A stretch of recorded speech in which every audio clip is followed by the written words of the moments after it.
It tells us that Lo Yovo Ammoni Moav become Hashem Ador Asiri, that an Ammonite and Moabite, even they convert to Judaism, they're considered illegitimate, and even the 10th generation is not permitted to intermarry to Jewish people. However, an Edomite or Egyptian, Ador Asiri, after the 3rd generation, they're permitted, if they convert, they're permitted to marry to Jewish people. So Rashi over there cites the Midrash. We see from here that Godol Hamachtil Yosim Nehorgo, that it's more severe a person who causes a person to sin than a person who attempts to kill that person, who kills the person. Why? Because the Moabites, what do? They sent the women to seduce the men to and to become idolaters with Baal Peor. So that's Machtio. They didn't want to kill us. They wanted to cause us to sin. And as a result of sinning, we'd be destroyed. However, Edom, we want to go through the territory. They came out towards us with the sword, not to let us go through. And the Egyptians, they threw our males into the Yor. That's what they did. So they were Hogo. So here, by Machtio, when they caused us to sin, it's Lo Yovo Ador Asiri. Even through the 10th generation, they're considered illegitimate. But by the Egyptians, where they just threw our males into the Yor, into the Nile, it's only through the 3rd generation. When Edom, who came against us with the sword, it's only the 3rd generation. So firstly, the obvious question is, when they came against us with the sword, they didn't kill us. Right? It says they came against us with the sword and they said, you're not going through our territory. But nevertheless, what it was, they said they would kill us. They would deny us passage. But it had nothing to do with causing us to sin. And the Egyptians, they threw our males into the Nile. Therefore, that's Godla Machti Yosim Mina Horgo. So I asked just a simple question. We were in Egypt for 210 years.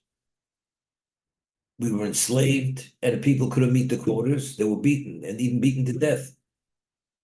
But yet, when we speak about Horgo, we speak about Zorku Zechreim Leor. They threw the males into the Nile, which was for a very short period of time. What was the story? The stargazers, the astrologers had seen in the stars that the Redeemer of Israel was born. And he was a male, and as a result of that, they wanted to prevent this from happening, and therefore they said, we must kill all the Jewish males that are born during this period of time. It was a very short-lived period of time. Once Moshe was put into the Nile, the stargazers said, the Redeemer of Israel died. We could stop. That was it. So why does the Chazal cite the Horgam that they killed us, that they threw the males into the Nile, and not the slavery, which through that slavery, many Jews died. They couldn't survive the intensity of the bondage. As it says, it was Avodas Perech. Avodas Perech, Rashi over there says, Avodas Shem Shaber Shem Fareches is Aguf. It's a type of work that breaks them and causes them to become brittle, that they can't survive. That's how overwhelmingly difficult the work is. So why? So I was thinking, why did they enslave the Jewish people? Because they became paranoid. They said, you realize they're increasing in such numbers, before we realize it, they're going to join with enemies and they're going to drive us out of the land. Okay? Whether it's justified, not just, that doesn't make a difference.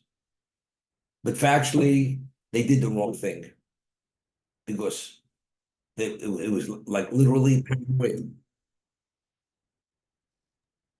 When they threw us into the Nile, why did they throw us into the Nile? Because the stargazers, the astrologers saw in the stars that the Redeemer of Israel was being born. And why did they choose to kill the Redeemer of Israel with water? Because they said, the God of the Jews, they believe he was the omnipotent one. The God of the Jews When he punishes, he always punishes measure for measure. If we kill the Jews by sword, he will kill us by sword. If we kill them by fire, he'll burn us, he'll kill us by fire. However, if we choose water, since he made a covenant with the world, that it will never bring a flood upon the world to destroy the world, therefore, we've tied God's hands. He's not going to be able to punish us. Therefore, we choose to kill the males with water. So what was the basis of their decision? They understood God, whoever the power of the Jews, the deed of the Jews, which they didn't understand who God was. He himself wants to send the Redeemer to take them out. We want to interfere with him. We will not allow him. But what do? We have to kill the males. But how do we kill them? We're going to outsmart him. We're going to outwit him. We're going to do something where his hands are tied. He's not going to be able to get back at us. You know something? When you go toe-to-toe with Hashem, therefore, if that's the case, you failed. You've lost the battle immediately. If it's slavery, the slavery is because we're paranoid. They're increasing such numbers. They can take over the country and they're going to drive us out. Okay. That has nothing to do with God. It's not they want to interfere with God's plan. Here, it's a direct affront against God. A direct affront against God. God says that's the case. For 3 generations, you're out. Regardless of your piety and you convert to Judaism, you consider it illegitimate. That's the reason why Chazal cite that they chose to throw the males into the Nile rather than enslaving an innocent people for that reason. That's what I was thinking. Bilam, who gave the suggestion that the Jews should be seduced by the Moabite women? That was Bilam. What did he say? Elokeim shel Soni Zimo. The God of the Jews will not tolerate licentiousness. So right away he understood. He put them in a position they should be destroyed. It wasn't, as we said before, this was calculated to destroy the Jewish people because God will not put up with them. Again, so it's not only Godel HaMachtil Yosemir Horgo, this Machtil wasn't just an ordinary Machtil. This was a Machtil which it was a direct understanding of now your favorite child, even your favorite child is going to be put in a position where his father is going to despise him because God will not tolerate it. So because both of these instances were direct affront to God, so to say, and it was for the sake of destroying them, but each one carries a different level of liability. One is Machtio, and the other one is Hordo. Machtio was worse. They both had to do with God. But if it's just to kill, it's at one level, physical forfeiture of life. The other is spiritual forfeiture. That's much more serious. That's what I was thinking. Find that when Avraham Avinu hosted the Malachim, the angels, believing they were humans, the first thing he said when he saw them, he said, Hishanu Tachseitz, rest under my tree. Then he says, take water to wash their feet. Eklopas lechem, he offered them bread. So the Gemara tells us, and the Medrash tells us, the Gemara we had in Bava Metzia, that in the merit of offering the shade of his tree, we merited the Anei HaKavod, clouds of glory. In the merit of the water, we merited the Be'er Shel Miriam, the wellspring of Miriam. The merit of the bread, we merited the man for 40 years. So the Medrash says, what do we see from here now? Ultimately, when you do chesed with a person, there's a beneficiary of the chesed. The person is offering something that the recipient is a beneficiary. By the story of Avraham Avinu, there were no beneficiaries. They were angels. He believed that they were in need, so he offered his hospitality. So he was osa chesed in misha eno tzorah chesed. This is the words of the Medrash. We see misha osa chesed misha eno tzorah chesed. Person does chesed with someone who doesn't need chesed. And look at the tremendous reward. The shade on the Yaakov, the water, the Be'er Shel Miriam, the bread, the mon. So a person who does chesed with somebody who truly needs chesed, person's truly needy and he's a beneficiary, definitely he deserves this type of compensation, this type of reward. Okay, that's the beginning. Then the Medrash goes on. Mi she'eino osa chesed, mi she'eino tzorech chesed. A person does not do chesed with a person does not need chesed. Look at the punishment. The Jewish people did not need chesed. We had the man, we had water, we had the bear. And yet it says, because they did not offer the bread and water, so who did they deny chesed to? They denied chesed to someone who did not need chesed. And look what the Torah says. Lo yova amoni v'lovi b'kal Hashem. Ador Asiri, forever they cannot marry the Jewish people because they did not offer their bread and water. But we didn't need it. So they were also chesed misheino tzorech chesed. And look at the punishment. So misheino chesed osa chesed mishe tzorech chesed. Person who doesn't do chesed with someone who truly needs chesed. You understand definitely this is minimally, this is the liability. This will be the consequence.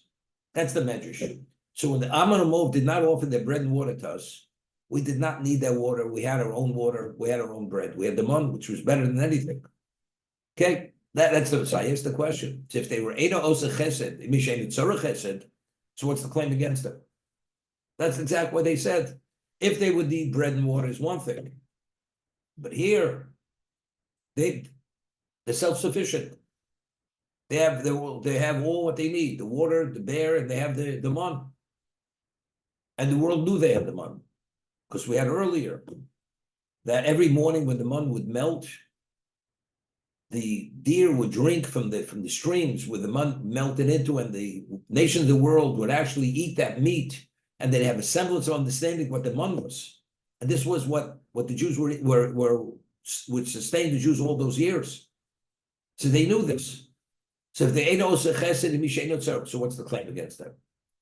So we explained in the past, if a person is wandering for 40 years in the desert, and nobody has extended the welcome mat to that person, and then you say to them, you make him an offer, how would you like to have a meal? You're welcome to come. The person doesn't need your meal. The meal is only a means of what? Of welcoming that person. That's what you're satisfying. The food is not an end unto itself. The food is a means. After what Avraham Avinu did to their forefather, he saved his life. You exist only because of that. How do you not put out the welcome mat for them? So Lokid Meschem Belechem Mayim is not that we needed it, we didn't. So we're talking about it's another level of chesed. It's not in the material sense. It's understanding the other person's predicament, what the person needs, and satisfying that person's need. That's where they failed. As a result of that, although it was Enos Chesed Misheino Tzorech Chesed, nevertheless, they on the level of Klal Yisrael's Chesed of Avraham Avinu, they failed. Now, Avraham Avinu's Chesed was what? The people he fed. He fed people. The Gemara says we had Bobitzia. It was Kesuris Shlomo B'Shaita. It was like the equivalent of a banquet that Shlomo would have every day at the height of his power. What was the Lord understanding? So we explained Avram's chesed was not just to feed. It was not feed. It was used as a vehicle to bring them to monotheism. That's what it was. So it was an understanding where the person was, what the person needed. It wasn't bread or food in the stomach. It was only to give them that sense of value, and they understand that the host is valuing you. Therefore, that person understands what he's offering. So when he goes and he offers the monotheism, he immediately understands that the host is interested in him. Because look what he put out for him. What did he display? You didn't need all this.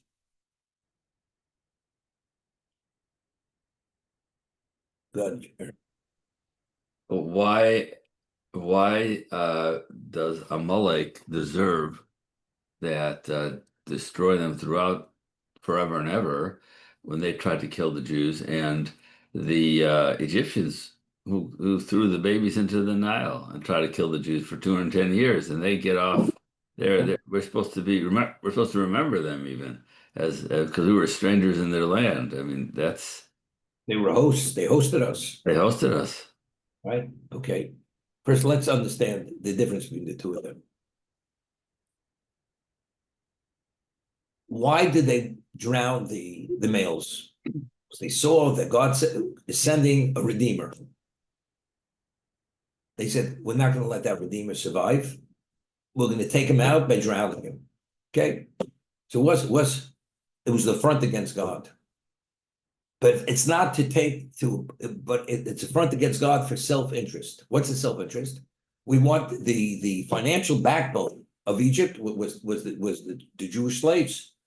That was the financial backbone. God said, but you know something? It doesn't make a difference. I'm taking them out. You will not take them out. Amalek, why did they were wandering there? Why did they go against us? Because it was what we represented. We represent God's presence in this world. They wanted to destroy us, that God's presence should not be known in this world at all. That's why Amalek attacked us.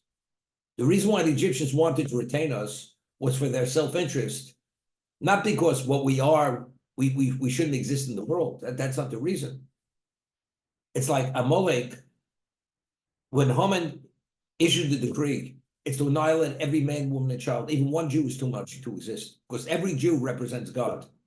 That's the first, that's black and white difference between Amalek and the Egyptians. Okay, but I asked still, I mean, but why is God being so seemingly so harsh with Amalek? They attacked us. What did they do? So Rashi at the end of chesed says, what is it analogous to? You have a scalding bath, and everybody's afraid to approach the bath, because after everybody saw the miracles of Egypt, as we said, the Oshir, the world, they shuddered from the Jews. Amalek says you don't have to shudder from them. And this wandering band goes and attacks us. Once they attacked us, it's the equivalent, they cooled off the bath for everyone else. Therefore, everyone else says, we don't have to be concerned. We could also approach them as Amalek approached them. For that reason, Amalek is going to be obliterated, should be obliterated. So we explained then, initially, that the aura the Jews had because of what God had done for them with the 10 revealed miracles, the Jews were the model of the ultimate success. Because what the way they were treated in the history of the world, no nation was treated as them. So everybody would gravitate to be associated with them. They're literally untouchables. Who burst that bubble? Who said, don't be that impressed? Amalek. They attacked us. As a result of that, the whole attraction to be attracted to spirituality, what we represent, they denied the world that. The world would have ultimately reached a level of perfection, but because of what they did, it did not reach that level of perfection. As a result of that, what all the Chil Hashem in the world that takes place, the whole struggle between good and evil, who caused that struggle that all the nations are on the same side with Amalek? Amalek caused that.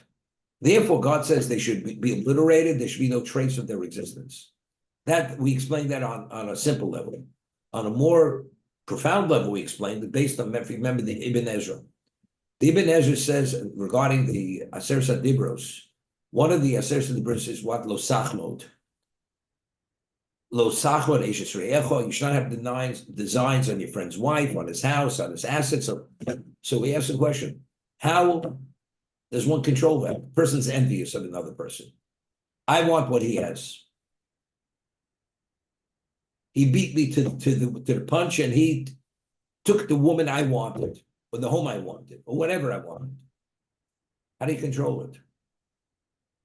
So the Ibn Ezra states a reality. A person only has designs in something that he believes he has relevance to. Something you have no relevance to, you're not envious. There's no envy and there's no interest. For instance, he says, if you have a princess, and the princess is poised and has every quality imaginable, and you have a commoner, is the commoner jealous of the prince? He understands it's a whole different classification of society. He has no relevance to that. He's only envious of people within his class, his peer group. If that person has something which he feels he should have, there's envy. He wants what that. Why? Because he feels if he hasn't, why can't he have it? The prince, he's not a prince, and he understands he's not a prince. He has no relevance to it. That's the basis why people have designs and have the envy for someone else. So he explains if a person would have believe and understand that everything you receive in life is given to you because that's unique to you, and what the other person has no relevance to you. If you would understand that, you would not have designs on anybody else's item. The rich man is rich because Hashem wants him to be rich, because his challenges manifest themselves within the context of wealth. The poor man, nobody's envious of the poor man. It's because his challenges manifest themselves within the challenges of a poor person, or a person's a genius, or a person's ordinary, whatever it is. Every person, his own situation is only because that's the context that he has to function in terms of his purpose in life. If a person would understand that, there's no envy. Regarding Zivug, Shidduch, he said, 40 days before the child is conceived, a baskel comes out of Sinai, bas ploni leploni. So the daughter of so-and-so is destined for so-and-so. That's it. Then the soul is already matched. It's that woman is not to be you, but she's this. It's irrelevant what your question would not be a question if you understand ultimately why things happen the way they happen. So it's only because the person's failing in this area of emunah bitochon. Therefore, as a result of that, we have the losachman issue. But if you would square that away, you wouldn't have the problem. So this is what he said. The Midrash tells us when Hashem gave the Torah to Klal Yisrael, because it was done publicly, we received an ayin hara from the nations of the world. It was in such pomp and such the world, it was in public view, the nations of the world gave the Jewish people ayin hara, and because of the ayin hara, that brought the egel. Therefore, we were vulnerable for the chet egel. Okay? If the Jews wouldn't have done the chet egel, if we wouldn't have failed, what would have been? The Gemara tells us in Avodah Zarah that if we wouldn't have failed the chet egel, we reached a level of pre-sin of Adam, we would have lived forever, and the world would have reached its level of perfection. But because we failed with the egel, we reverted back to post-sin, and then were subject to death, and were subject to all the challenges of the evil inclination as a result of the Eitzadas. So at that moment, why did the world not reach the level of perfection? Who caused that? Until then, the world was afraid to approach the Jews because of all the miracles that Hashem had performed for us. So they understand who are Klal Yisrael. They've been they're the princes. If you're a prince, you receive the Torah. You're a prince. And you deserve all that pomp and all that attention. We're peons with nothing. But when Amalek attacked us, he says, no, we're all peers. We're on the peer level. Once you're on a peer level, then we talk about envy. Once there's envy, there's ayin hara. Once there's ayin hara, that's the chet egel. So who caused caused us to be subject to the ayin hara, which ultimately led to the chet egel? That was Amalek. So why, from that moment going forward, why is there chil Hashem in the world? Why are we post-sin, not pre-sin? Amalek was the cause of that. So therefore, since Amalek was the cause of that, therefore Amalek should be obliterated and there should be no trace of his existence. That's what we explained it. Mentioned the Gemara in Zvachim a number of times that when the time of giving the Torah, the world was quaking. And all the nations came to Bilam and says, Hashem is destroying the world. So Bilam says to them, what are you talking about? Because he was the nation, he was the prophet of nations. He says, God made a covenant with the world. He's not destroying the world. Said this, maybe that's with water, but maybe he's destroying with fire. He says, don't you people a bunch of fools. Don't you realize Hashem owes lamitain? Don't you realize God is giving the Torah to Jewish people? Don't you realize what's going on? See, he was the one who let the cat out of the bag. They didn't know what was going on. The world's quaking. Maybe the world's coming to an end. He says, no, the ultimate moment is happening. God is giving his Torah to the Jewish people. So Bilam actually was the cause, by letting this piece of information out, was the cause that now the world, but there was no envy. The Jews are God's children. They're the princes. When Amalek attacked us, that's when the ayin hara happened. And as a result of that, they had a question: why them and not us? Once you ask the question, why them and not us? That's the ayin hara. Once there's ayin hara, that's why we were vulnerable to the chet egel.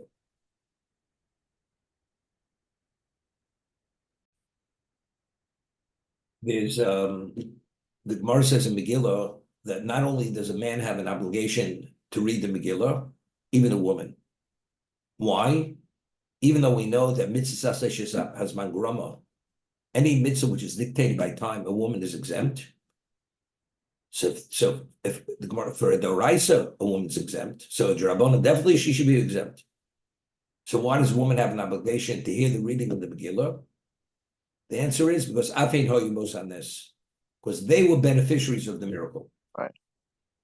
Right, because the decree to annihilate every Jew included the women. And since they were beneficiaries, therefore, they have an obligation to listen to the reading of the Megillah because they were beneficiaries. That's the Gemara. So Tosov there cites the position of the Bahag, and it's a question. The Gemara says, the Mishnah says in Rosh Hashanah, in Brochos, and Megillah, that anybody who has an obligation, even if he already had fulfilled that obligation, if somebody else did not fulfill that mitzvah, he's able to cover him.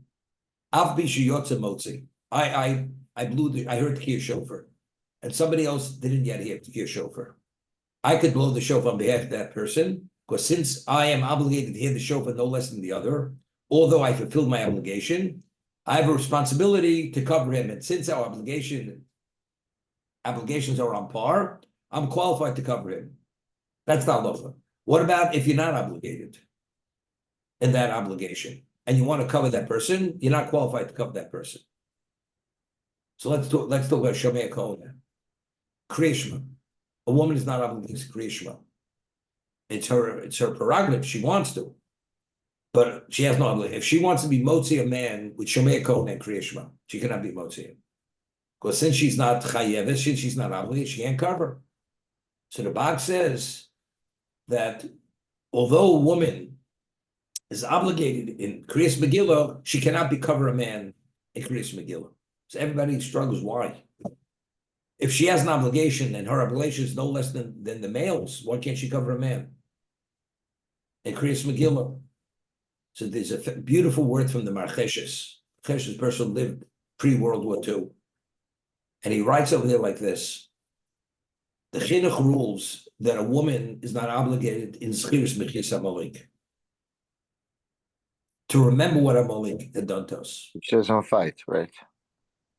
It's a machlok rishonim. They argue. Why is she not obligated? Because the two mitzvahs. There's a mitzvah, Zchiris Mechis Amalek, to remember what they did and to obliterate them, to destroy them. See, the chinuch says the only reason why you have to remember is because if you forget and you don't internalize that, what they've represented, you're not going to destroy them. So the obligation to remember is only to destroy. And since the chinuch says, Noshim Labanos Nuchama, since a woman does not go to war to kill, therefore she has no obligation to remember what they did to us. That's the chinuch. The mitzvah of zechira is only because of mechira, only to obliterate, to destroy them. So he explains it this way. The Gemara says like this. There's a whole discussion when you read the Megillah, do you have to have a minion? Don't you have a minion? Why? Because there's a minion, the concept is pursuing Nisa. You have to in the context to publicize the miracle. So the two, like we write Hanukkah lights. What's the Hanukkah lights? The Gemara says pursuing Nisa. We publicize the miracle of Hanukkah, that the oil that was only enough to burn one day burned 8 days. That's what we light every day. We light an additional candle, according to Beis Hillel. So the question is this: when we read the Megillah, that's Pirsumei Nisa. We're publicizing the miracle, how Hashem saved us. There was a gzeira, there was a decree to annihilate every man, woman, and child. That is why. So that's afein hoyimos. That since they were beneficiaries, they have an obligation to publicize what Hashem did on their behalf. But in addition, reading the Megillah is chiris mechis Amalek, to remember what they did to us. So that aspect of Kriyas Megillah, a woman does not have that obligation. So when you read the Megillah, there are two things going on simultaneously. There's pursuing Nisa, and also when you read it, you fulfill the rabbinic mitzvah of Zchiris Mechis Amalek. So if a woman would read the Megillah, she's only qualified only regarding one of the aspects of it. Pursuing Nisa. What about Zchiris Mechis Amalek? She's not obligated. So since a man is obligated on both levels, only a man could cover a man. But a woman cannot cover a man, although she can cover him one aspect of it, but the totality of what it represents, she's not able to. Therefore, the Bagler rules a woman cannot read the Megillah on behalf of a man. This is the concept. That's the concept. Okay? So when I said this, when the Balkari reads Parshas Zachor, what does he have in mind? He's supposed to listen to Kriyas Torah. Why? That's Shemay Kona. But when he's reading it, what does he have in mind? Does he have in mind that we should be covered in Kriyas Torah? There's a mitzvah of Kriyas Torah, which is a rabbinic mitzvah. Or he has in mind to cover us in Zchiras Michis Amalek. He only has one thing in mind. It's Kriyas Torah, which is rabbinical. To cover, so even though you're listening and you may have in mind that you want to be yotzei Parshas Zachor when he reads the closing psukim of kiseitzei, you're not going to be yotzei. Because the only time you yotzei, if the one who's saying it has in mind that that's what it is. And since he doesn't have in mind that's what it is, you're not going to be yotzei that. But that's the reason certain shuls, they said anybody who didn't hear Parshas Zachor Purim time, they should have in mind right now, the Balkari will have in mind to cover them. And when he says it, he has in mind to cover, then they're covered. Because before Rosh Hashanah, if you weren't yotzei on Purim, then you have that means you can fulfill the mitzvah during the year. So to make sure that everybody's covered, sometimes they will make the announcement that the Balkari has in mind that anybody who was not yotzei, he has in mind to cover him in the midst of Zchiras Michis Amalek. Same idea.